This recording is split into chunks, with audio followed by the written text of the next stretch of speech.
The day the eldest young master decided to take me as his concubine, the second young master, Xiao Jibai, pulled me into his arms and whispered, "What's so good about becoming someone else's concubine? A concubine is nothing more than a plaything. Xiaoman, don't go. Wait for me. One day I will marry you as my principal wife." In my previous life I had believed him. I had willingly remained a maidservant at his side.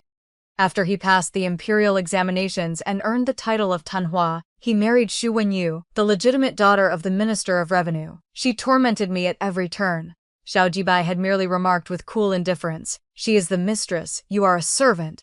It is only right that she disciplines you." In the end, while he was away from the manor, Xu Wenyu beat me to death with her own hands. Given a second chance at life, I found myself once more on the day the eldest young master came to claim me. After all, as a concubine you may be counted as half a mistress. From now on you will no longer have to wait upon others. Are you willing to come with me? I lifted my head. I thank the eldest young master for his kindness. I am willing. When I returned to Zhuoying residence, I happened to cross paths with Cui Zhao, the head maidservant who served Xiao Jibai. She switched her gaze over me from head to toe, and could not suppress a mocking laugh. Well, if it isn't Xiao Man. Weren't you just quarreling with the second young master? Why have you slunk back looking so miserable? Ah, I forgot. You're only a maidservant. Where else could you possibly go? Seeing that I remained silent, she pressed on deliberately. A few days ago I met the young lady who is now engaged to the second young master. She truly lives up to her reputation as the daughter of the Minister of Revenue. Not only is she the most celebrated talented lady in the capital, she is beautiful enough to have stepped out of a painting. Standing beside the second young master they make the perfect pair. She smiled, lips pressed together. Xiaoman, what do you possibly have that could compare with her? When the young master speaks of music, chess, calligraphy and painting, what can you answer? How to sweep the courtyard? Or how to ply a needle? If I were the young master I would marry that young lady as well. If you still have any sense left, soften your tone toward him at once. Otherwise be careful. You may not even remain his maidservant much longer. I smiled faintly, said nothing, and turned back to my room to begin packing. I had already agreed to become the eldest young master's concubine. From this day forward I would no longer waste breath arguing with Cui Zhao. In a few days, when the eldest young master returned, I would move into his courtyard. While folding the bedding, a sachet slipped from the bed and fell to the floor. I picked it up, a sudden wave of disquiet washing over me as memories of my past life surged back. Many things had already grown hazy, yet I still remembered the joy that had lit Xiao Jibai's face the day he received this sachet. He had even felt sorry for my hands. Leave such tasks to the servants from now on. Why trouble yourself? At the time I could not help laughing. Young master, I am a servant. He had frowned, refusing to let me say it. In my eyes you will never be a servant. He had taken my hand with solemn gravity. Xiaoman, I will marry you one day. I had shaken my head. You are the young master of the Marquis Manor. I am only a maidservant. How could you possibly marry me? Xiao Jibai had drawn me into his arms. What young master? A secondary son. You are a maidservant. We were born a perfect match. I laughed softly. What kind of logic is that? Back then our feelings had still been warm and genuine. Just as he said, his mother Liu Dinyang was merely an insignificant concubine among the many in the manor utterly overlooked. The Marquis of Jingshun was a romantic, talented man blessed with numerous children. Even Xiao Jibai received little regard because of it. Servants fawned upon the powerful and trampled the weak. None wished to serve in his courtyard and sought every opportunity to transfer elsewhere. Only I remained steadfast, refusing to leave. In winter, when the steward claimed there was not enough charcoal, I had used my own meager savings to buy fuel so he would not suffer the cold. Fortunately, Xiao Jibai was brilliant. He passed the examinations as Tanhua, entered the Hanlin Academy, and secured an official post. Only then did the Marquis remember he possessed such a son and finally began to value him. We were permitted to leave that cramped little courtyard. But by then Xiao Jibai had reached marriageable age, and the manor began arranging a match for him. Upon learning the news, I quarreled violently with him. It was during that very period, by pure chance, that I encountered the eldest young master. He had taken a certain interest in me and asked whether I would consent to become his concubine. When Xiao Jibai heard, his face changed instantly. He returned in the middle of the night to find me. Xiaoman, you cannot become my elder brother's concubine. His eyes held a trace of pleading. Xiaoman, a concubine is nothing more than a plaything. In the future anyone could sell you off. I do not want you to suffer the same fate as my mother. Wait for me. I will not marry anyone else. Once my position improves and I no longer need to watch every face in this manner, I will marry you. I refused the old maid the eldest young master had sent. I thanked the eldest young master for his favor, yet I still wished to remain at the second young master's side. The old maid had spoken earnestly. Xiaoman, even an unfavored concubine is still a mistress. A maidservant, no matter how favored, remains a servant. The second young master likes you now, but what of later? What happens after he takes a wife? Think carefully. Opportunities like this do not come twice. I nodded. I had already decided. I trusted Xiao Jibai. He would never betray me. Xiao Jibai grew busier with each passing day and returned home less often, yet I continued to believe in our bond and never questioned it. Until one afternoon, while humming softly and strolling through the garden, I overheard several little maidservants whispering excitedly. What's happened? I asked, drifting closer out of curiosity. Xiaoman hasn't heard? Baiji, one of the younger maids, said with bright eyes. The young master is about to become engaged to the daughter of the Minister of Revenue. They say she's a person of great consequence. Baiji continued eagerly. Xiaoman, you're closest to the young master. Have you met that young lady? Everyone says she's the most talented lady in the capital. Perhaps the sunlight was too harsh. A sudden dizziness swept over me. I no longer remembered what I said afterward, only that I walked away beneath the astonished stares of the little maids. Upon returning, I found Xiao Jibai in the study, frowning as he wrote. I asked in a hoarse voice, Are you truly about to marry the daughter of the Minister of Revenue? He did not even lift his head. So you've heard as well? I stood frozen in place for a long while. Only then did he notice my silence and raise his eyes. What is it? I asked softly. Why her? If not her, should I marry you instead? He rubbed his temples wearily. Xiaoman, stop making trouble. I am already exhausted. The words burst from me before I could stop them. But you once promised you would marry me. Have you forgotten? Xiao Jibai sighed. Not yet. Xiaoman, I have no allies at court. Lord Xu Wenyu's is the Minister of Revenue. I must marry her. Just wait a little longer. I stared at him, lips parting, yet no sound emerged. Xu Wenyu entered the manor soon after. From the very first glance she disliked me. She addressed Xiao Jibai by his courtesy name. Muj. This maidservant was born with the seductive air of a fox spirit. She does not look like someone who knows her place. We should drive her out at once. Xiao Jibai's brows drew together almost imperceptibly, yet his expression remained carefully neutral. This maid has followed me since childhood. Though she appears clever, she is actually rather foolish. Besides, she has no family left. If we cast her out, she will not survive. Let her stay. Xu Wenyu was displeased. From that day forward, her torment of me only intensified. First she ordered me removed from the Bisha cabinet in Xiao Jibai's chambers and demoted to a laundry maid. Every garment in the manor, from the master's robes to the servant's clothing, became my sole responsibility. In the depths of winter, she forbade me the use of hot water. My hands bloomed with frostbite blisters that split open beneath the harsh lye. Soon they were almost unrecognizable.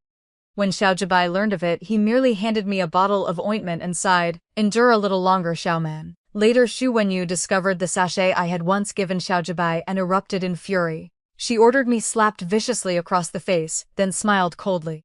Since you enjoy making sachets so much, make 500 of them. I shall distribute them as gifts to others. 500 sachets were no small task, especially with my ruined hands. I could no longer manage fine needlework. I had barely begun to protest when Xu Wenyu accused me of insolence to Xiao Jibai. In the middle of a torrential downpour, she forced me to kneel upon the jagged gravel courtyard. Cold and pain overwhelmed me. I soon lost consciousness. When I awoke, Xiao Jibai sat beside me, gently applying medicine to my knees. The sight of my injuries drew a pained breath from him. She has always been that way. Just bear with her a little longer. Once she forgets, everything will be fine. This time I could no longer hold my tongue. Haven't I endured enough? Xiao Jibai frowned. Wait a little longer. First avoid her. Once I secure a position in the cabinet, I will no longer have to watch Xu's face. I cut him off. Every time you tell me to wait, how much longer must I wait? Then what would you have me do? Xiao Jibai's voice rose as well. Do you wish me to turn against her? To turn against the entire Xu family? Tears slid down my cheeks. I have done nothing wrong. Why must I always be the one to endure? Simply because she is the mistress and I am a servant? His words thundered through the study. I stood there stunned. So did he. Candlelight flickered across his face, turning it alternately pale and ashen. I watched his throat work. Words caught behind his teeth, yet nothing emerged. Suddenly I lifted my head. Xiao Jibai, will you divorce Xu Wenyu? He remained silent. I already have my answer. A faint smile touched my lips. Then why did you once say you would marry me? Why plant that hope in my heart and force me to wait forever? Xiao Jibai tilted his head slightly. It was only childish talk spoken without thought. Xiaoman, we cannot remain children forever. I nodded and closed my eyes. I understand. You may leave. Xiao Jibai had misjudged Xu Wenyu. Far from forgetting, she grew more vicious. One day I ate something spoiled and began vomiting. She discovered it and flew into a rage, convinced I had climbed into Xiao Jibai's bed and become pregnant. I begged and explained, offering to summon a physician. She struck me across the mouth with brutal force. She laughed coldly. Is a mere maidservant worthy of summoning a physician? If the child is not Jibai's, then it is some bastard from who knows where. Her gaze settled on me icy.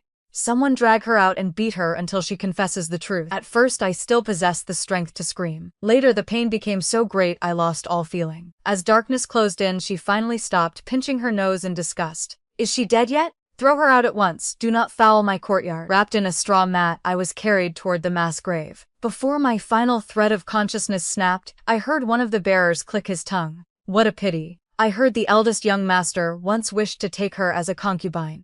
Had she followed him then, she would not have died so wretchedly. Another voice answered. Foolish girl. She could have become a mistress yet insisted on remaining a servant. Now look at her. A single tear traced my cheek as I closed my eyes. I never imagined I would live again. Now, Xu Wenyu and Xiao Jibai had yet to become engaged. Xiao Jibai had been absent from the manor for several days on some unknown errand. For the first time in a long while, I enjoyed a rare stretch of peace. Chun Tao, the maidservant closest to me, had been the only one I told about my impending role as concubine. She came specially to offer congratulations. Xiaoman, you truly possess great fortune. From now on you will be a mistress. She smiled and performed a playful bow. Please accept my respects, Chen Dinyang. We laughed and teased each other for a while before she suddenly asked, by the way, does the second young master know you are leaving? I hesitated. Lately Xiao Jibai had not been in the manor, so I had not yet informed him, but the eldest young master had already spoken with Liu Dinyang. Chun Tao's eyes widened. The eldest young master suddenly wishes to take you as a concubine? Did you know him before? I shook my head, then nodded. My first meeting with the eldest young master had been rather absurd. Back then, Xiao Jibai's position in the manor remained precarious. Servants ignored him entirely. As he grew older, he often went hungry at night, so I began slipping into the small kitchen to steal food for him. One evening, while reaching for pastries, I turned and found someone standing in the doorway. Terror froze me in place. I could not decide whether to flee or beg forgiveness. The figure remained motionless. The room was dim. He made no move to punish me. I assumed he must be a servant from another courtyard also come to steal. Are you here to steal food as well? I asked, stepping forward to draw him inside. Come this way, be careful not to be discovered. I even instructed him. On the 1st and 15th of each month the kitchen prepares snacks for the masters. There are always leftovers. No one will notice if a little goes missing. Here, these are the pastries I just took. Try one. Night had fallen too deeply for me to see his face clearly. He paused briefly, then truly accepted a piece from my plate. I arched a brow. Since you've eaten my pastries, you cannot report me. We are grasshoppers tied to the same string now. A low chuckle escaped him. Very well. I blinked, surprised. Your voice is rather pleasant. Which courtyard do you serve? I have never seen you before. He hesitated again. I serve in the eldest young master's courtyard. And you? I answered without suspicion. I belong to the second young master's courtyard. I could not help defending him. So the eldest young master treats his own servants differently. He does not even feed them properly. I once heard he was kind and benevolent. It seems that was all a lie. Man choked on his words. It is not entirely so. I was simply born with a hearty appetite. Ah, so that is it. I laughed. The second young master is waiting for me. I must go. Farewell. I fled. Several days later I returned and encountered him once more. After that, our meetings became frequent. Nearly every time I visited the kitchen I found him there. Gradually we grew familiar. I learned his name was Kui Han. Kui Han proved kind. More than once when I arrived late he saved a portion of food especially for me. Does the second young master often go hungry? He asked. I sighed. He is not favored. The servants treat him poorly. Sometimes the food arrives spoiled and inedible. If not for that I would not need to steal. If life is so difficult, why not seek service in another courtyard? I rested my chin upon my hand. I cannot bear to leave. If even I go, he will have no one left. Kui Han smiled. You possess true loyalty. The very next day, the principal wife punished an entire group of servants. Even the steward was implicated for fawning on the powerful, oppressing the weak, and daring to delay the masters. Xiao Jibai's circumstances improved overnight. No one dared skim his rations again. He could eat his fill. I no longer needed to steal food. Yet after some thought, I still returned to the small kitchen and once again Kwehan. Seeing my joyful expression, he asked with a smile, "What has made you so happy?" I told him excitedly, "The principal wife punished those hateful servants. The second young master's share will no longer be cut. I need not come here anymore. So today?" I drew a braided cord from my bosom.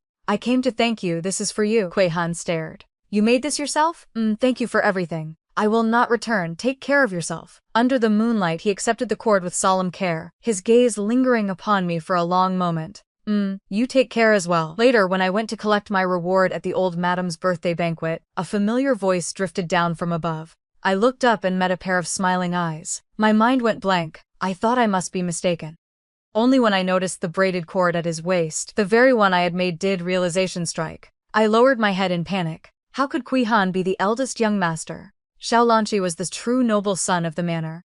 His mother was the only daughter of the great general who guards the north. His father, the Marquis of Jingshun, was the younger brother of the Empress Dowager. At 18, he had topped every round of the imperial examinations, a genuine prodigy. His Majesty held him in high esteem. At a young age, he already served as third-rank Shaoqing of the Court of Judicial Review. Yet official duties kept him constantly away from the capital, so I had never laid eyes upon him. What to do? What to do? I had stolen pastries before the master himself and even spoken ill of him. The best I could hope for was expulsion. Yet the eldest young master did not punish me. He merely said with calm indifference, "Everyone has worked hard of late. Batao, distribute 2 taels of silver to each person from my private funds." I stood speechless. 2 taels of silver, the largest reward I had ever received in my life. Both anxious and delighted, I convinced myself the eldest young master had long forgotten me. Not long afterward, he sent someone to inquire whether I would consent to become his concubine. I lowered my gaze. The eldest young master was a good man, a true gentleman. For years his chambers had contained not even a single bed-warming maid. Life at his side would not be difficult. As for passionate love and devotion, such things were never meant for people like me. Simply escaping the fate of my previous life by becoming a concubine was already heaven's greatest mercy. Although taking a concubine was not the same as marrying a principal wife, a simple ceremony was still required.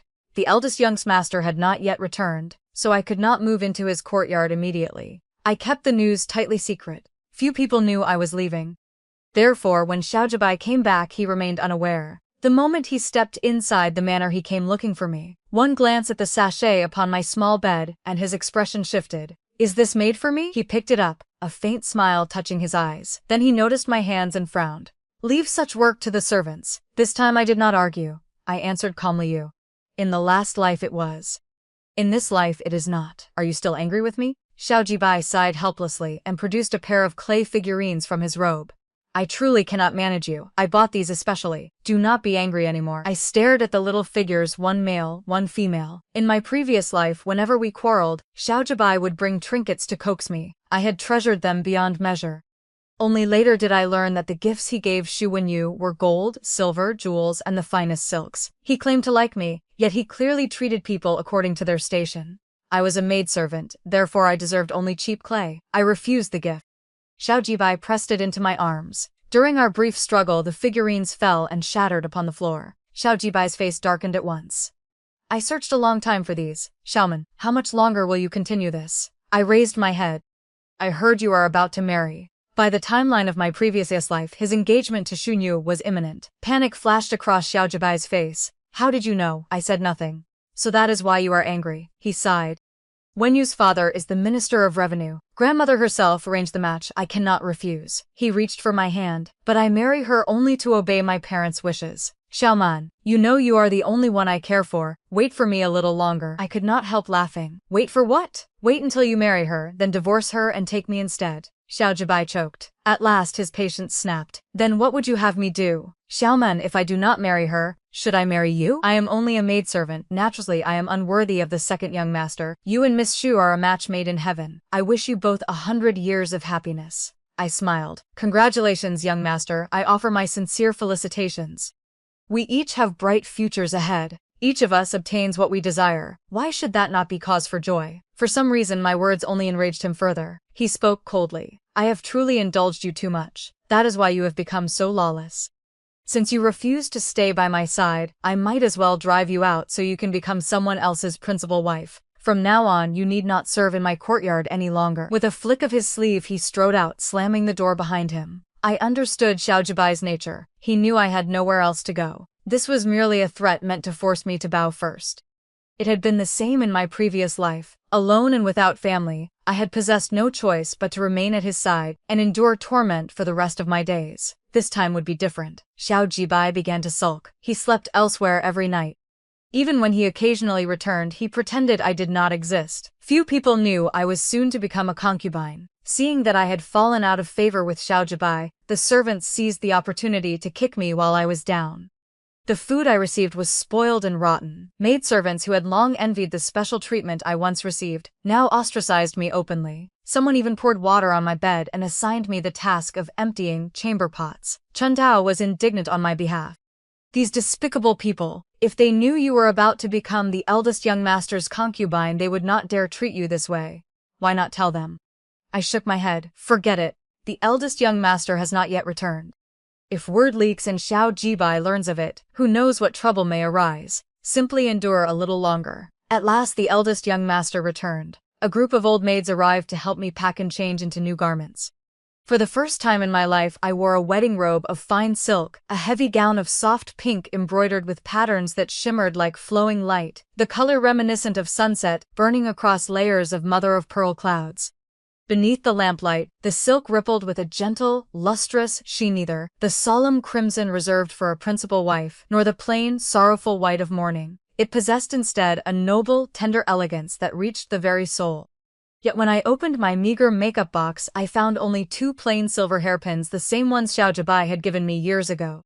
I still remembered the joy I had felt upon receiving them, how I had treasured them and hidden them away for so many years. Standing before this magnificent silk robe, however, they looked dull and insignificant. I possessed not a single piece of jewelry worthy of the occasion. Just as despair threatened to overwhelm me, a maidservant entered smiling and placed a lacquered box upon the table. "Chen Diniang, the eldest young master sent this for you." Inside lay a set of exquisite pearl ornaments. Though modest in size, each pearl was perfectly round and lustrous, reflecting a soft pink glow that matched the wedding robe, exactly delicate, appropriate, and clearly chosen with care. My heart stirred. The eldest young master had even thought of this. Attended by maidservants, I donned the jewelry and studied my reflection. One of them sighed in admiration. "Chen Diniang is truly born with heavenly beauty. I have never seen anyone more lovely." The face in the mirror felt unfamiliar. I had never before seen myself dressed as a bride. It felt like a dream. I sat inside a small green sedan. First we passed through the main gate, then entered the eldest young master's courtyard through the side entrance. Just as we reached the gate and I prepared to alight, a familiar voice rang out. What a lively scene. "Elder brother, is there some happy occasion today?" My fingers tightened around the handkerchief in my lap. "Xiao Jibai? He has returned at this exact moment." The old maid smiled placatingly. "Second young master, the eldest young master is taking a concubine today." "Taking a concubine?" Surprise colored Xiao Jibai's tone. "Elder brother wishes to take a concubine? Which fairy has moved even him to worldly desire? What sort of person is she?" "She is a maidservant," the old maid answered.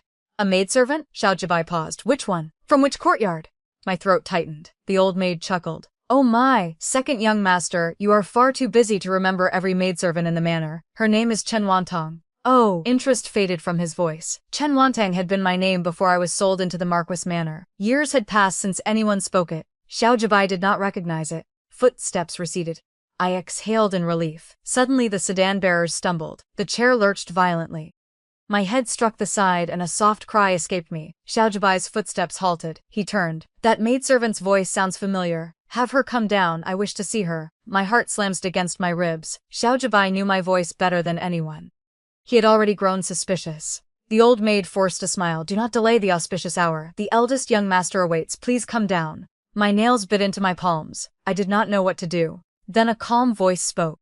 "What is the meaning of this commotion?" Xiaolanqi had arrived. "Elder brother." Xiao Jibai immediately reined in his aggression. "The hour has come. I merely wish to look." Xiaolanqi's tone remained indifferent. "Wantang belongs to me. Show her proper respect." Xiao Jibai fell silent. After a long moment he finally said, "It was my offense. Proceed. Be careful." Xiaolanqi turned. The sedan was at last carried inside the courtyard. The bridal chamber had been prepared in the eastern wing of Zhuoying residence. Red candles burned brightly. Double happiness characters adorned the windows, not the deep crimson of a principal wife, but a gentle peach pink. Every detail had been arranged with sufficient dignity while still observing proper boundaries. I sat upon the edge of the bed, fingers twisting the sleeves of my wedding robe. Footsteps approached. The door opened, then closed. Xiaolanqi stood before me. I kept my head lowered, seeing only the cloud patterns embroidered upon the toes of his boots. After a long silence, he spoke. Did the earlier incident frighten you? I shook my head, then nodded. I do not know why you wish to keep this from Jibai, but sooner or later he will learn the truth. Still, you need not fear, I will protect you. I lifted my gaze. Beneath the candlelight, his brows and eyes appeared gentler than usual. He truly possessed a refined, handsome countenance, bright eyes, clear brows. It was said that when he sat for the imperial examinations, His Majesty had been so struck by his appearance that he initially intended to name him Tanhua. Only the unparalleled excellence of his answers prevented any lowering of rank. In the end, he was crowned Zhuangyuan. Today he too wore wedding attire, a robe embroidered with dark gold motifs. Yet at his waist hung the old braided cord I had given him in the small kitchen long ago. I stared, stunned. After all this time he had kept it? Xiaolanqi followed my gaze, glanced down, then quietly tucked the cord behind him. Wantang. He did not call me Xiaoman. I had never liked that name. It was a casual label Xiao Jibai had bestowed upon me after I became a maidservant, hardly flattering. If you regret this now, I do not regret it, I blurted. Eldest Master, why do you wish to take me as a concubine? In my previous life, shortly after Xiao Jibai's grand wedding, Xiaolanqi had departed the capital. Until the day I died, rumor held that he remained unmarried. Many strange stories circulated, that he preferred the company of men, or that he had grown weary of the mortal world. A man like him, why would he suddenly choose me? Xiaolanqi regarded me for a long moment, then raised his hand and gently straightened the slightly crooked pearl hairpin in my hair. Of course it is because I like you. From now on simply call me husband. Or Kui Han. That is my courtesy name. I had expected some other explanations. I never imagined he would say something so direct. Heat flooded my cheeks. I felt both flustered and strangely delighted. Someone like him actually likes me? In my previous life, Xiao Jibai had never spoken such words. The phrase he repeated most often was simply "stay by my side." Xiaolanqi stepped back half a pace, lifted 2 cups of wine from the table and offered one to me. I accepted it. My fingers trembled, the wine rippled. As our arms crossed, his sleeve brushed my wrist, carrying the faint elusive scent of pine. We drank together. The wine burned fiercely. I coughed softly. Candlelight crackled. Xiaolanqi took my hand and led me toward the soft bed. I knew perfectly well what would happen next, yet my heart pounded so violently my palms grew damp. It was said the eldest young master had never even kept a bed-warming maid. Though he was a prodigy in every other regard, did he truly understand this? Do not be afraid. A faint smile curved his lips. The tips of his ears turned pink. I have studied the matter specially. I will not cause you pain. Moonlight spilled through the paper-covered windows, silvering the floor. Red candles burned through half the night, wax accumulating in small mountains. By the time water was requested for the 3rd time, only one thought remained in my mind. A true prodigy learns everything well. I did not know that at this very moment Xiao Jibai was searching for me. Where is Xiaoman? He demanded of Chen Tao with a frown. Chen Tao answered respectfully. Young Master, Chen Diniang has already entered the eldest young master's courtyard. I am not asking about any Chen Diniang. I am asking about Xiaoman. He froze, his expression darkened instantly. Today elder brother is taking Xiaoman as a concubine? Yes. For a heartbeat his face went blank. Then fury erupted. Why was I not informed? The person in my own courtyard has been taken by elder brother without a single word. When did this happen? He turned toward the door. I do not agree. I am going to demand her back. Stand still. Liu Dinyang entered, brows drawn together in disapproval. The matter had already been reported to me by the eldest young master, and I gave my consent. Xiao Jibai's face darkened. Why did you agree? You clearly know Xiaoman. What exactly do you know? Liu Dinyang's expression turned displeased. It was not easy for you to secure this marriage alliance with the legitimate daughter of the Minister of Revenue's household. What if Miss Xu learns of your entanglement with Xiaoman and changes her mind about the engagement? There is nothing between Xiaoman and me, Xiao Jibai retorted. Do you think I am unaware? Liu Dinyang said. Did you plan to marry Miss Xu first and then take Xiaoman as a concubine? But Xiaoman would never agree. She would not leave my side. It must be elder brother who forced her. She consented of her own free will. Liu Dinyang frowned. No matter what, Xiaoman has served in your courtyard for many years.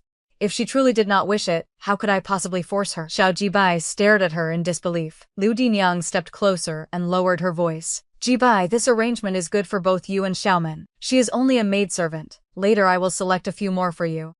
Life in Xiaolanqi's courtyard is far better than I imagined. The old madam and madam both devote themselves to chanting sutras and cultivating virtue every day. I go to pay my respects twice, and afterward they tell me there is no need to come again. Moreover, although she is a concubine, Xiaolanqi has never taken a principal wife, nor does he have any other concubines. In that courtyard she is the highest ranking. No one can order her about. I had thought I would feel heartache, that I would hate Xiao Jibai and Xu Wenyu. Yet every day I ate and drank my fill, played and enjoyed myself, and gradually found I no longer thought of them at all. One day I was in the garden with the little maidservants, picking peach blossoms to bring back and arrange in vases, when a low, familiar voice sounded behind me. Xiaomen. I turned. Xiao Jibai stood not far away, his gaze complex filled with heartache, confusion and even a trace of hatred born from betrayal. The smile on my face slowly faded. Second young master. A mocking curve touched the corner of Xiao Jibai's lips. I had thought my elder brother forced you to become his concubine. I never expected you to agree willingly. His eyes swept over the fine silks and brocades I wore. It seems you are living quite well. I nodded honestly. Indeed, I am living very well. Xiao Jibai's lips tightened, his dark eyes fixed on me. I told you to wait for me. Why would you not wait? If you wanted silk and jewelry, why did you not say so? If my elder brother can give them to you, can I not? By the end his eyes had even reddened slightly. I laughed. What exactly did you want me to wait for, young master? You were about to marry. Did you expect me to wait until after you wed Miss Xu, then divorce her so you could marry me? Or wait until she entered the manor and you took me as a concubine? If I must be a concubine either way, is it not better to be the eldest young master's concubine? Disappointment flooded Xiao Jibai's face. I always thought you were different from others. I never imagined you were also the sort who craves wealth and glory. Say whatever you like, I replied. Young master, I no longer wish to be a servant, ordered about at everyone's whim. I had no intention of telling him about my previous life. Even if I did, he would never believe it. Let him think I was merely someone who fawned upon power and status. At least then he would stop entangling himself with me. Veins bulged on Xiao Jibai's clenched fists. Suddenly he seized my wrist and yanked me toward him. You are my person, I have not agreed to let you go. Come with me to see my elder brother, I will speak to him myself. No need for you to go, a calm voice said. I am already here. Come here, Wantong. Xiaolanqi approached and extended his hand toward me. I immediately shook off Xiao Jibai's grip and hurried behind Xiaolanqi. Xiao Jibai's face turned ashen. Elder brother, Xiaoman is my maidservant. Why are you stealing her? The matter of taking a concubine, I have already asked Wantong and Liu Dinyang. It was Liu Dinyang who handed me Wantong's indenture contract. He looked bewildered. Wantong was nothing more than a maidservant to you, yet to me she is the woman I love. Why must you insist on taking her? If you lack maidservants, I can compensate you with 10, even 100. She is different to you. Different in what way? Xiaolanqi asked. I like her. If you had not stolen her, I would have married her. Xiaolanqi laughed, a flash of contempt in his eyes. Marry her? Wantang has been in your courtyard for over 10 years, yet I have never seen you marry her. Besides, have you not already become engaged to the Minister of Revenue's daughter? How exactly were you planning to marry Wantong, as a principal wife or as a concubine? Does Miss Xu know about this? Xiao Jibai opened his mouth, but no further words came out. Xiaolanqi took my hand. Wantong has a kind heart. I believe that if you had truly treated her well, she would never have come to me. Second brother, if you cannot accomplish something, do not make promises lightly. He led me away, but after a few steps he paused and turned back. One more thing, her name is Chen Wantong, not Xiaomen. From now on, show her proper respect. Xiaolanqi's courtyard was called Huanfeng Courtyard. The name was elegant, and the residence itself was tranquil and serene. He never inquired about my past with Xiao Jibai. Every day after court he would return, no matter how late, and dine with me, always bringing gifts. Sometimes it was a packet of osmanthus cakes from the southern part of the city, sometimes a branch of red plum blossoms casually plucked from the yamen, sometimes a bracelet of vivid green jade or several bolts of brightly colored silk, expensive or inexpensive, but never a day without one. At first I felt somewhat reserved, but gradually I grew accustomed to it, my courage growing along with my comfort. One day he was reading in the study while I sat in the outer room shelling melon seeds. After a while I suddenly remembered something and poked my head in. Young master, when exactly did you say you began to like me? Xiao Lanqi's hand paused on the page. My face flushed. I lowered my voice and said softly, "Husband." Only then did he set the book down and think seriously. "It was probably when you fed me pastries in the small kitchen.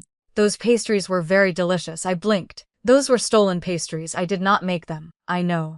The corner of his mouth curved upward. "But the way you ate them was quite amusing." I was not satisfied. "Eating paste kind of reason is that? I am not a mouse." Seeing my stunned expression, Xiao Lanqi asked, "And you? When did you begin to like me?" My ears burned. I lowered my head and continued shelling seeds. "Who said I like you?" Yet my face had turned completely red. He chuckled, picked up the book again, and spoke in a casual tone. "Then who was it last night who told me to come back?" Xiao Lanqi. I grabbed a handful of melon seeds and shoved them into his mouth. He chewed calmly, his expression unchanged. "Not as sweet as pastries." Xiao Lanqi even handed over the entire management of the courtyard to me. I had no idea where he obtained so many shops, fields and silver. My tongue tied itself in knots and my voice trembled. "So much money. I am afraid I will not manage it well." This time, he did not coax me.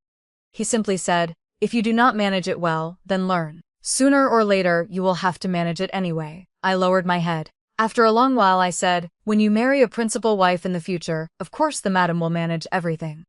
What would it look like for a mere concubine like me to oversee these matters?" Xiao Lanqi merely reached out and rubbed my head. "There will be no principal wife, nor will any madam manage the accounts." With nothing to do all day, I began visiting Xiao Lanqi's room to read. After searching through many volumes, I found none interesting, until I came across several medical texts that captured my attention. My mother had died early. My father had been a physician. From childhood, I had followed him everywhere treating patients. Later he went into the mountains to gather herbs and fell into a ravine. With no remaining family, I was sold into the Marquis Manor by human traffickers. I still remembered how my father had taught me to recognize countless medicinal herbs. I had taught myself for a time, so absorbed that I would forget dinner, reading while I ate. Xiao Lanqi frowned and took the book from my hands. "If you are studying medicine, do you not know you must eat properly?" Whenever someone in the manor fell ill and the imperial physician came, I would go to seek advice. Xiao Lanqi stood beside me. "Imperial physician Shen, my wife has been reading medical texts to the point of forgetting to eat or sleep. She wishes to study medicine. Might I trouble you to offer her some guidance?" Imperial physician Shen replied respectfully. "Lord Xiao is too kind." He then asked me several questions about medicinal ingredients and corresponding prescriptions for various ailments, stroked his beard and said, "The madam is truly gifted. To remember so many prescriptions is remarkable. However, practicing medicine requires more than reading books alone. One of my disciples runs a pharmacy on the street ahead. If the madam has any questions, she may consult him." I grew even more enthusiastic. Every day I studied all manner of prescriptions. Whenever I was uncertain, I would shamelessly go ask Imperial Physician Shen's disciple, then use Xiao Lanqi to practice my skills. After taking his pulse for a while, I suddenly fell silent. Seeing that I said nothing, Xiao Lanqi raised an eyebrow. "What is it?" I examined his pulse image deep, slow and weak, accompanied by a faint, thin and feeble thread. It looked like kidney deficiency. I glanced at him and fought to keep the corner of my mouth from lifting. "It appears to be kidney deficiency." Xiao Lanqi stared at me in silence. My heart skipped a beat. Had I gone too far with this teasing? Such jokes might be excessive toward a man, especially when he was the master and I was merely a concubine, more bluntly, a servant. I was about to apologize when he suddenly laughed. "It seems you have been busy studying medicine lately and have neglected intimacy. Perhaps I really am suffering from kidney deficiency. Why not have the madam treat me personally?" Before I could react, he stepped forward, swept me into his arms, and carried me toward the bed. The bed curtains fell. "Wait, this seems to be my mistaken diagnosis." My startled cry was muffled as he pressed me down. "It is fine. Later you may examine me again and correct the diagnosis. I am certain you will not make the same mistake twice." The first summer rain arrived. Suddenly Xiao Lanqi was dispatched by His Majesty to investigate a corruption case in Mobe. For some reason I felt deeply uneasy, so I insisted on accompanying him. Unable to dissuade me, he brought me along. Our luck, however, was truly terrible. On the road we encountered a flash flood. While saving me, Xiao Lanqi fell into the river with me.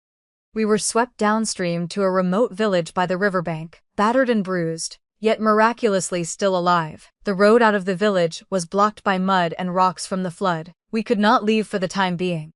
With almost no money left, we used the last of my silver to rent a thatched cottage in the village, and stayed there temporarily. Without any servants to attend us, we had to do everything ourselves. While I cooked, Xiaolanqi conscientiously gathered firewood and lit the fire. He had clearly never done such a thing before. His movements were clumsy and flustered, and the smoke made him cough non-stop. I looked up and saw, for the first time, a bewildered expression on his face. Something felt wrong. My gaze fell on the soot smudged across his cheek, and the heavy weight that had long sat in my chest suddenly lightened. I could not help bursting into laughter. He stared at me blankly for a moment before realizing what had happened.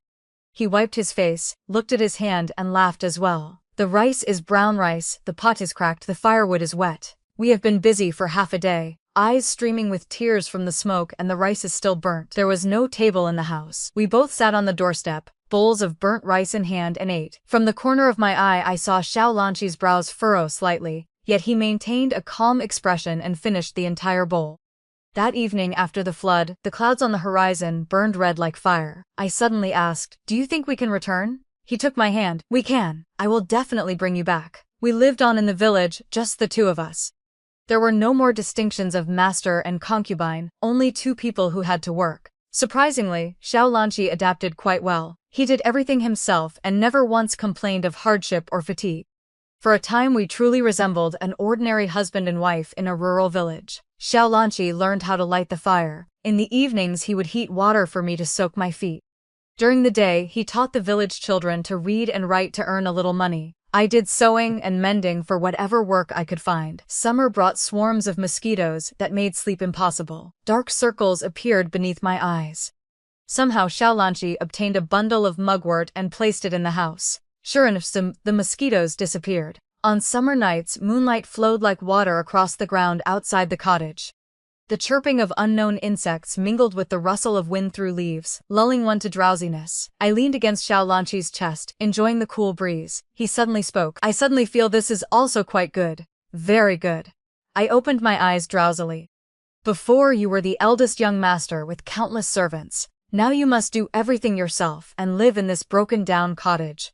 What is so good about it? In this life I have always strived to do everything to the best of my ability," he said softly, as though afraid of disturbing the night in this mountain village. "Only these days have I truly felt that doing nothing at all is also quite good." He fanned me gently with a rush fan. "It is good here to be an ordinary husband and wife. You cook, I chop firewood. Burnt rice is fine. Salty food is fine, everything is good."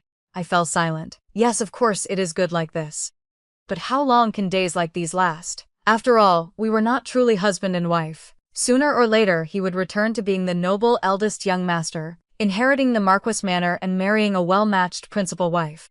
These days that belonged only to the two of us would ultimately be like flowers in a mirror or the moon in water. Once the road was repaired we would still have to return. I spoke softly. He said nothing for a long while. Then he said quietly, "Sleep." He drew me into his arms. I pillowed my head on his shoulder and closed my eyes. I never expected an epidemic to break out. After the flood receded, it left behind too many corpses. In the sweltering summer heat, with bodies improperly handled, the plague spread rapidly through the city. Soon it appeared in the village as well. Just as the road had been cleared and we were preparing to leave, Xiaolanqi contracted the disease and fell gravely ill. The epidemic was ferocious. Xiaolanqi quickly became bedridden, running a high fever and slipping in and out of unconsciousness. He refused to let me stay by his side, terrified of infecting me. But how could I possibly abandon him now? I gritted my teeth, wrapped a thick cloth tightly over my mouth and nose, changed cold compresses on his forehead, and wiped his body, yet nothing helped. His entire body remained burning hot. He ate and drank nothing, rapidly wasting away. Many others in the village had also fallen ill. Every day people died, and before white mourning cloth could even be hung, heartbroken wails echoed everywhere. Fortunately, whether because my constitution was strong or by sheer luck, I never contracted the disease. I searched everywhere for remedies, poring over medical texts late into the night, nearly forgetting to eat or sleep. But this epidemic was not easily cured. No matter how red my eyes became from studying or how many prescriptions I tried, nothing worked. One day I administered a new medicine to Xiaolanqi. After drinking it, he actually improved slightly. He even regained some appetite and could sit up for a while. I was overjoyed, thinking the prescription had taken effect. But when I took his pulse again, I discovered it was beating irregularly, clearly the sign of someone on the verge of death. I lowered my head. My mind buzzed. Tears immediately fell. It was not that I had cured Xiaolanqi. It was his final burst of lucidity before death. Xiaolanqi did not have many days left. Being as intelligent as he was, he quickly understood everything from my reaction. He smiled faintly and gently took my hand. Wantang, I want to marry you. I wiped my tears. Why speak of such things now? Besides, I am already married to you. Not as a principal wife. I want a proper wedding with all the formal rites and ceremonies. Color returned to his face. Actually, when I took you as a concubine, I used underhanded methods. The first time I saw you, I was moved. In all these years, it was the first time I lost sleep over someone. But marrying you then was not something that could be resolved in a day or two. I knew Jibai had always paid attention to you and feared he would take you as a concubine first. So I had no choice but to act first and could only wrong you by making you a concubine. I had planned to finish my official duties, then petition His Majesty for a marriage decree so no one in the manor would dare object. It is a pity. Perhaps because I am dying, my complexion looks even better than before, lips red and fresh, like a ghost in the mountains. I knew this was unfair to me, yet he said, Wantang, before I die, please fulfill this wish of mine. I do not want to travel the road to the afterlife alone. Give me a proper status. I closed my eyes. Tears streamed down my cheeks. Very well, our bridal chamber is rather simple.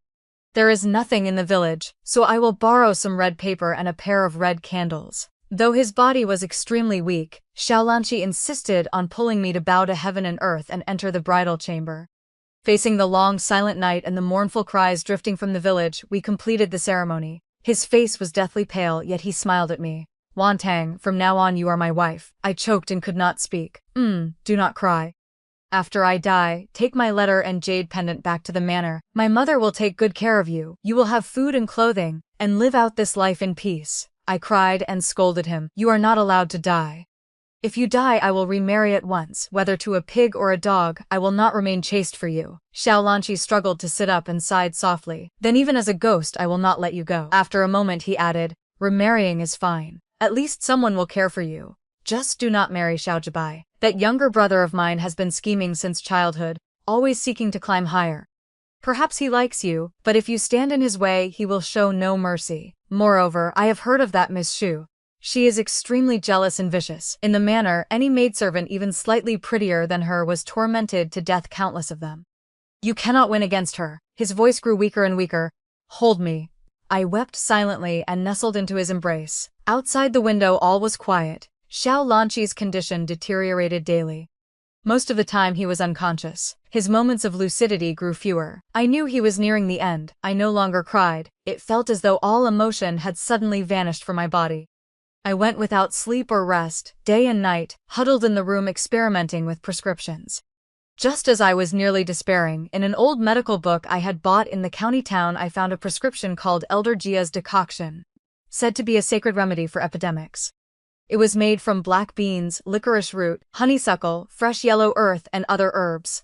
Honeysuckle had long been exhausted in the county. I had no choice but to climb the mountain myself to gather it. The mountain path was slippery and treacherous. Several times I fell and was covered in wounds, yet I finally found honeysuckle growing in the bushes along a cliff and carefully harvested it. At last I brewed Eldest decoction. With the mindset of a dead horse being treated as if it might still live, I tested the medicine on myself first. Confirming it was safe, I fed it to Xiaolanqi spoonful by spoonful. He could no longer swallow on his own. His breathing was faint.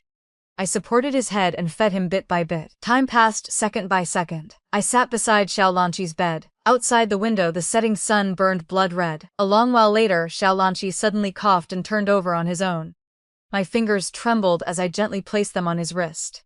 The pulse that had been weak and feeble now seemed slightly steadier. I stood frozen. My mind went blank. I dared not hope, terrified this was another disappointment.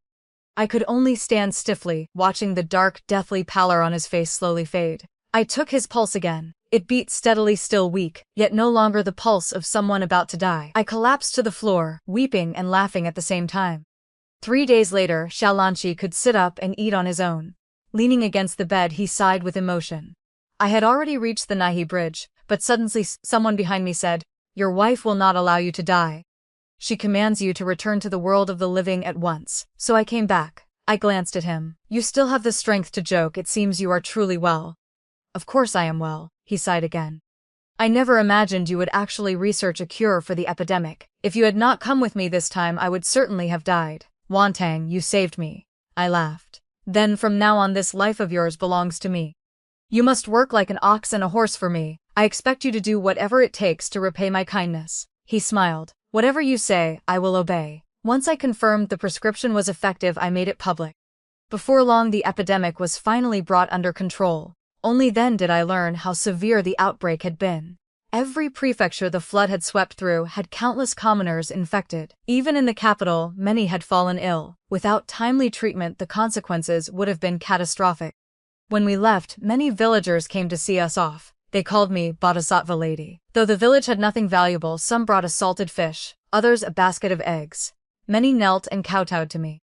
The procession escorting us stretched for hundreds, perhaps thousands of people, endless and unbroken. I did not know what to feel. I was joyful that so many lives had been saved, yet sorrowful that I had not discovered the cure sooner, allowing so many to die in vain. Xiaolanqi seemed to read my thoughts. He took my hand. "You have done very well. You saved tens of thousands, perhaps hundreds of thousands of lives. All of them owe their survival to you." I nodded. The sunlight was brilliant. The summer heat was fierce. I waved toward the distant crowd. "I am leaving. Take care." Upon returning to the capital, we were greeted by a beautiful sunny day. The flowers and grass in Huanfeng courtyard had grown taller since our departure. Maidservants were helping me unpack when, weeping, one said, "The young mistress has finally returned. This servant heard you encountered a flash flood and was frightened out of her wits." I had not yet finished comforting her when a sudden commotion erupted outside. It was someone from the palace. Leading them was a beardless eunuch with a pale face, holding a bright yellow imperial edict. He smiled until his eyes curved into crescents. "Lady Chen, receive the edict." I knelt on the ground, my heart pounding like war drums in my ears. Lady Chen is kind-hearted and benevolent. During the raging epidemic, she researched a prescription that saved countless lives. We are greatly pleased and hereby specially enshove her as the Princess of Renan County, granting her a fief of 300 households. She shall receive a stipend but need not attend court. Everyone in the manor knelt to receive the edict. Upon hearing this, all eyes turned to me, complex, astonished. My mind buzzed. I could barely hear the rest. "County Princess, rise." The eunuch handed me the edict and said with a beaming smile, "Congratulations, County Princess. Saving so many people is truly a deed of immeasurable merit. This humble servant has a younger sister who also recovered after taking your medicine. This imperial edict was specially requested by Lord Xiao on your behalf. He even petitioned His Majesty for a marriage decree." I jerked my head up. Xiaolanqi stood at the courtyard gate, smiling at me. After the eunuch departed, Xiaolanqi approached and took a rolled document from his sleeve, offering it to me. It was a marriage certificate written on bright red paper, the formal betrothal documents for a proper wedding. A man marries, a woman weds, the 3 letters and 6 rights. I looked up at him. He lowered his eyes, his voice slightly low. "That day we bowed in the thatched cottage. We did not even have a proper wedding robe. I once said I would marry you as my principal wife. This finally counts." I clutched the marriage certificate tightly, unable to speak for a long time. At last I had waited for this day. Yet I never imagined the one marrying me would be Xiaolanqi. I sniffled and deliberately put on a stern face. "Who agreed to marry you?" "His Majesty has agreed," he replied without changing expression. "It is written on the imperial edict. The Princess of Renan County is betrothed to the Shaoqing of the Court of Judicial Review, Xiaolanqi." Did you not listen carefully? I hurriedly opened the edict and read it again. Sure enough, that line had been added at the end. I looked into his eyes, usually so calm and composed, now carrying a rare hint of nervousness. I could not help laughing and threw myself into his arms. "Very well, I will marry you." The old madam personally summoned me and held my hand while speaking for a long time. Finally she sighed. "That child Lanqi truly has an eye for people. He is also blessed." She even gave me a manor in the suburbs of the capital. Madam presented me with a set of precious ruby jewelry worth a fortune, saying it was her dowry. Even the old Marca, who usually paid little attention to inner court matters, gifted me several shops as additional dowry. I knew all of this was because of that imperial edict. Now I was the Princess of Renan County, no longer a lowly maidservant who could be bullied by anyone. The wedding date was set for the 16th of the month. Xiaolanqi wanted the full 3 letters and 6 rights, a grand banquet, everything short of letting the entire capital know he was about to marry. I teased him for being extravagant. He was full of justifications. "Last time when I took you as a concubine, we used only a small sedan carried through the side gate. This time I must make up for it. I want you to enter through the main gate, carried in a grand 8-bearer sedan, with a 10-mile procession of red wedding splendor. How could there be any making up like that? Yet he was rarely so stubborn, so I let him have his way. For several days, Huanfeng courtyard was bustling from dawn till dusk. I asked Chuntao to come to my room. She happily led a group of maidservants to cut and sew the wedding robe, compare betrothal gifts, and organize the dowry busy as a whirlwind all day.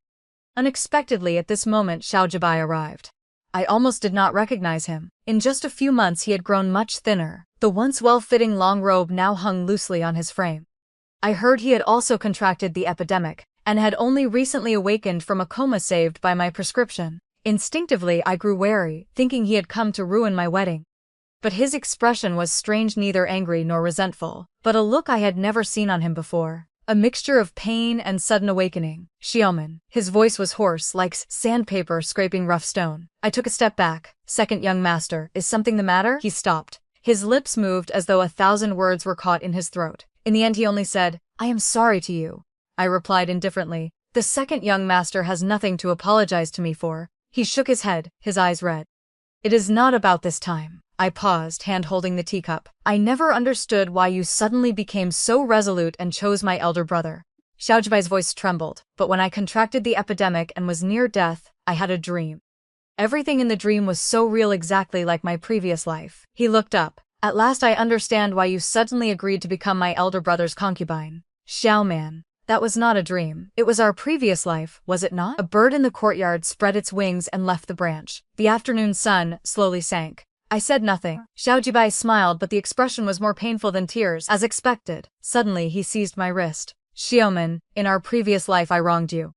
I endured enough days of being oppressed by others, having nothing in my hands, being nothing at all. I wanted to fight, to seize, to climb higher. I thought if I could only make you wait a little longer, sooner or later I would marry you. But tears spread across the ground. In 2 lifetimes, this was the first time I had seen Xiao Jibai cry. Later, after I entered the cabinet, I personally confiscated the entire Shu household and killed Xu Wenyu. I climbed higher and higher, yet felt only colder. Only when I was left with nothing but myself did I realize that power and status meant nothing. I only wanted you by my side. He looked at me almost pleadingly. I have already broken off the engagement with Xu Wenyu. Will you come with me? By my elder brother's side, you can only be a concubine. I will marry you as my principal wife, welcome you with an 8-bearer sedan through the main gate. From now on you will be my only wife. I will not disdain your origins, whether you were a maidservant or a princess, it does not matter. I raised an eyebrow and cut him off. Do you not know? Know what? He froze. The prescription that saved you was researched by me. His Majesty has infeft me as county princess. I and the eldest young master have already become engaged again. He wants to marry me properly as his wife with the full 6 rights. Xiao Jibai stood rooted to the spot. I spoke calmly. Xiao Jibai, your apology should not be said to me, but to the Xiaoman of our previous life, the one who trusted you and was ultimately beaten to death. It is a pity Xiaoman is already dead. She will never live again. I am your elder sister-in-law, the princess of Renan County, Chen Wantong. You have not yet paid your respects to me. Xiao Jibai stared at me blankly. Time flowed slowly. After a long while he suddenly laughed. Blood trickled from the corner of his mouth. Then he violently coughed up a mouthful of blood and collapsed backward. 3 months after our wedding, I discovered I was pregnant. 10 months later, I gave birth to a daughter. I named her Anan, hoping she would live a peaceful, healthy life, smooth sailing forever. 3 years later, Xiao Lanqi was transferred to an outside post. Our entire family left the capital. Another 3 years passed. I received news that the Shu family had been confiscated. Xiao Jibai was exactly as he had been in our previous life, climbing higher and higher, yet he never married. Alone, he ignored every urging and scolding from the old madam and madam. He used every means to advance, becoming the sharpest blade in his Majesty's hand. Many called him the court's hunting dog, yet he did not care. The corruption case of the Shu family was investigated by him personally. The household was confiscated by him personally. The entire Shu family was sentenced to beheading. Only Xu Wenyu was beaten to death on his orders. Afterward, Xiao Jibai resigned from office. He left the capital with only a single horse. No one knew where he went. When the servant reported the news, it was a summer night. I was playing with my daughter. Hearing it, I felt somewhat dazed, and Anne ran over on her little feet holding a peach blossom branch. Mother, look. Father picked this and told me to bring it to you. I accepted the branch and could not help smiling as I followed her outside. A robe was draped over my shoulders. The full moon was approaching once more. Xiao Lanqi stood behind me. I took his hand. A cool breeze swept past, scattering peach blossoms across the ground like rain. Yes, the moon was about to become full again.